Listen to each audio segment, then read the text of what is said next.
नमस्कार दोस्तों।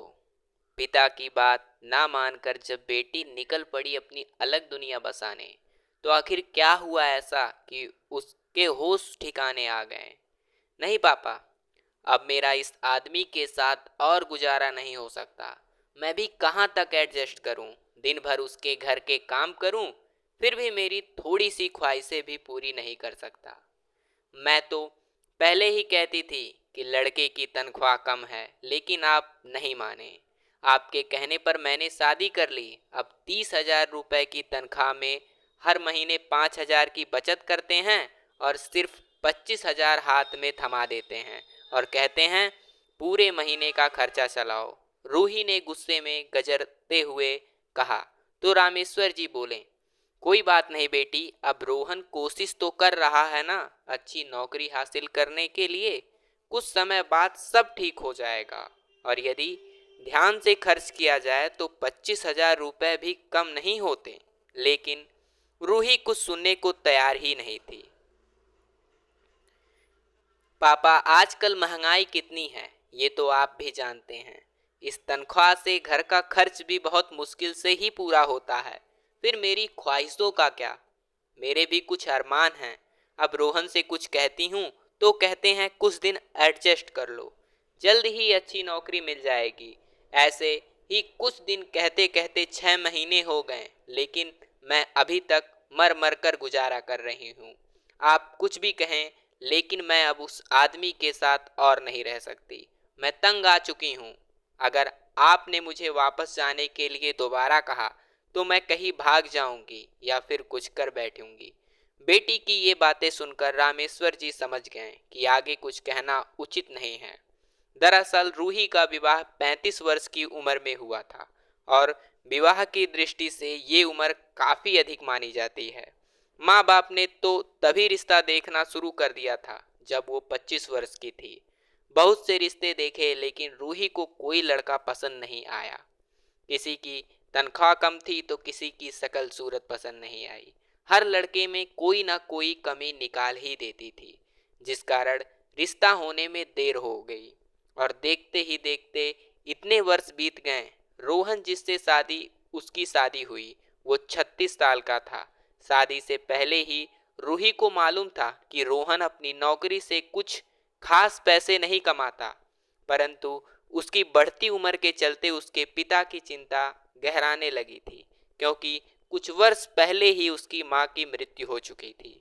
उसने अपनी सहेलियों से इस बारे में बात की तो उन्होंने भी यही सलाह दिया कि अगर अभी शादी नहीं की तो उम्र निकल जाएगी और फिर पति को खुश रखना तो उसके हाथ में है। एक बार उसे मुट्ठी में कर लिया तो पति उसके कहने के अनुसार ही चलेगा। इन सब बातों को ध्यान में रखकर रूही ने शादी तो कर ली, लेकिन वो ये नहीं जानती थी कि शादी के बाद एक लड़की की जिंदगी में उसके पति के साथ साथ एक और चीज भी शामिल हो जाती है।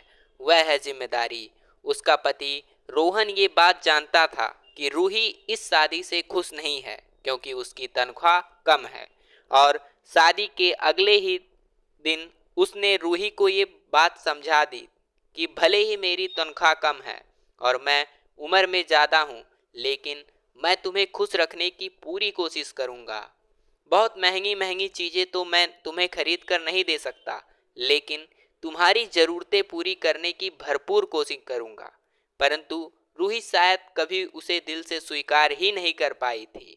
धीरे धीरे दिन बीतने लगे। 1 महीना बीता तो रोहन तनख्वाह लेकर घर आया। तनख्वाह में 5,000 रुपये उसने बैंक में रखवा दिए और बाकी 25,000 रुपये अपनी पत्नी के हाथ में रख दिए और बोला, मेरी ज़रूरत के लिए मेरे पास 2-3 हज़ार रुपये पड़े हैं। इन पैसों में तुम घर का हिसाब देख लेना। लेकिन जब रूही ने अपनी ज़रूरत के पैसे उसमें से निकाल कर पूरे महीने के घर का खर्च हिसाब लगाया तो कुछ पैसे कम पड़ गए। रूही ने तो साफ तौर पर अपने पति से कह दिया कि वो इतने कम पैसों में घर का गुजारा नहीं चला सकती। तो रोहन बोला, बस कुछ दिनों की ही बात है, मैं दूसरी नौकरी देख रहा हूँ ना, जल्द ही इस समस्या का भी समाधान हो जाएगा। उस समय तो रूही चुप रही, लेकिन दिन बीतने के साथ साथ उसके सब्र का बांध टूटने लगा। और पति पत्नी में झगड़े होने लगे। वो हमेशा ज़्यादा पैसे की ही डिमांड करती तो रोहन हमेशा उसे एडजस्ट करने को ही कहता। एक दिन बात इतनी बढ़ गई कि रूही ने घर को कोहराम मचा दिया। पति से झगड़ा करके वे अपने मायके आ गई और उसने ठान लिया कि अब वो रोहन के साथ नहीं रह सकती। रोहन ने रूही को कई बार फोन किया और वापस आने के लिए भी कहा, लेकिन रूही ने तो जैसे जिद ठान ली थी कि अब वो वापस नहीं आएगी। एक महीना और बीता तो रोहन रूही को मनाने के लिए उसके मायके आया, यह सोचकर कि समय के साथ रूही का गुस्सा कुछ कम हो गया होगा। लेकिन रोहन को देखते ही रूही तो गुस्से से तमतमा उठी। क्या लेने आए हो यहाँ? अब यहाँ तुम्हारा कोई नहीं रहता। देखो रूही, ठंडे दिमाग से काम लो। परेशानियां किसकी गृहस्थी में नहीं होती, परंतु यूं अलग हो जाना किसी समस्या का हल तो नहीं होता। रोहन को इस तरह बात करते देख रामेश्वर जी बहुत प्रभावित हुए।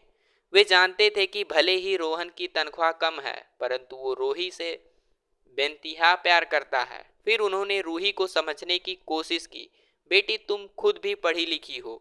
अगर घर का खर्च पूरा नहीं होता तो तुम दोनों भी कोई काम कर लो। लेकिन रूही आग बबूला होते हुए बोली, अगर बाहर जाकर नौकरी ही करनी है तो मैं इस आदमी के साथ क्यों रहूं?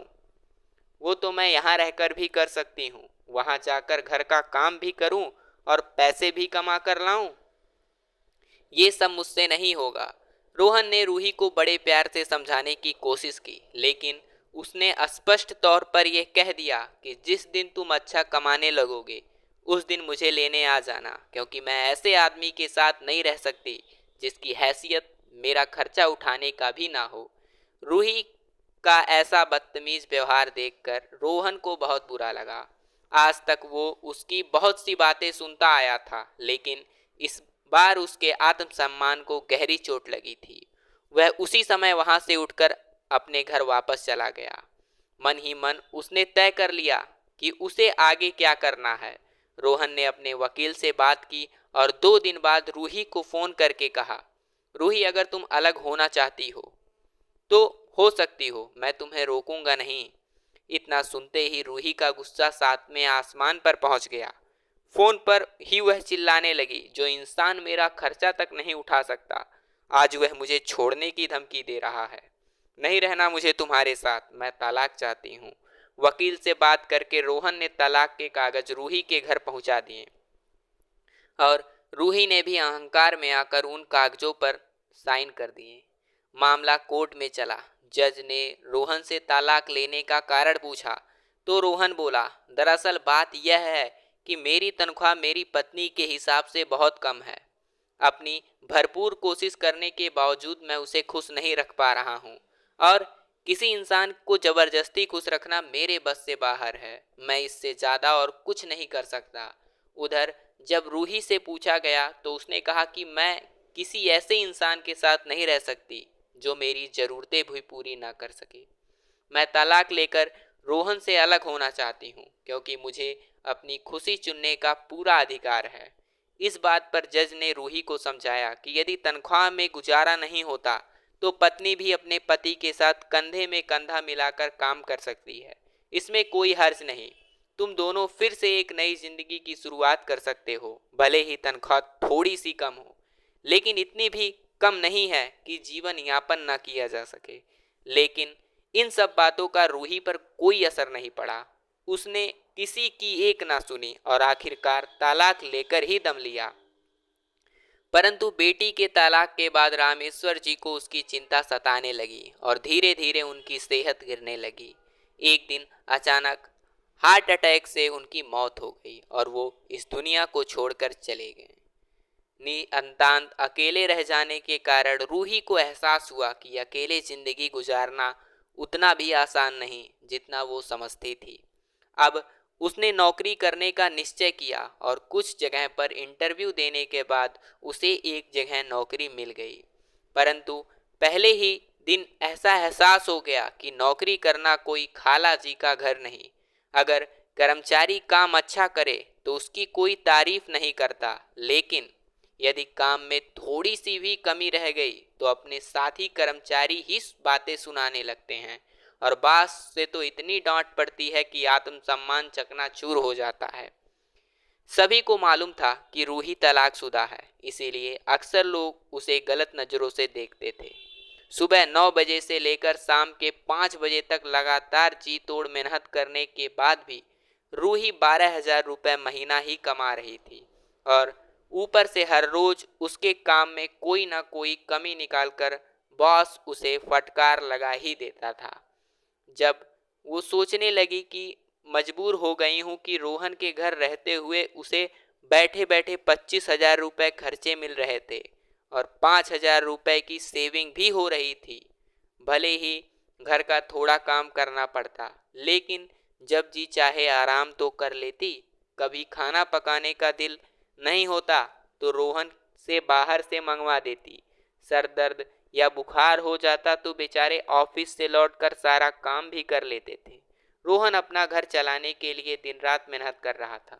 न जाने दिन में कितनी बार उन्हें बॉस से डांट पड़ती थी होगी, लेकिन मैं उन्हें दिन भर यही ताने देती रहती कि वो मेरी ख्वाहिशों को भी पूरा नहीं कर पाते। आज तलाक लेने के 6 महीने के बाद रूही 12,000 रुपये महीना ही कमा पाती है। बड़ी मुश्किल से अपने ज़रूरतें पूरी कर पाती है। ऊपर से अकेलापन उसे काटने को दौड़ने लगा। जबकि रोहन आज अपनी नौकरी से 1 लाख रुपए महीना कमा रहा था। किसी अच्छी लड़की से शादी करके उसने अपनी गृहस्थी फिर से बसा ली। रह रहकर रूही को अपने पिता द्वारा कही गई बातें याद आ रही थी कि बेटी, माँ बाप हमेशा के लिए नहीं रहते, इसीलिए वक्त रहते अपनी शादी को संभाल लो। परंतु दुर्भाग्यवश रिश्तों को पैसे के तराजू में तोलने की गलती करके रूही के पास पछताने के अतिरिक्त और कुछ नहीं रह गया। तो दोस्तों, आज के दौर में जीवन साथी चुनते समय लोग पैसों को बहुत अधिक महत्व देते हैं, जबकि सबसे ज़्यादा जरूरी ये जानना होता है कि लड़के या लड़की का चरित्र कैसा है। शादी के बंधन को सही ढंग से निभाने के लिए आपस में विश्वास और सामंजस्य बहुत जरूरी है। जीवन के उतार चढ़ाव में एक दूसरे पर विश्वास करना और एक दूसरे के साथ खड़े रहना पति पत्नी के रिश्तों को मजबूत बनाने की आधारशिला है। यदि पति पत्नी एक दूसरे का सम्मान करते हैं, एक दूसरे की भावनाओं को समझते हैं, तो सही मायने में उनकी गृहस्थी स्वर्ग समान है। तो दोस्तों, कैसी लगी हमारी छोटी सी कहानी? कमेंट बॉक्स में अपनी राय जरूर दीजिएगा, और कहानी अगर आपको अच्छी लगी तो वीडियो को लाइक करके चैनल को सब्सक्राइब करना मत भूलिएगा, क्योंकि हम ऐसे ही अच्छी अच्छी कहानियाँ आपके लिए लाते रहेंगे। फिर मिलेंगे एक नए वीडियो में एक नई सीख के साथ। तब तक के लिए धन्यवाद।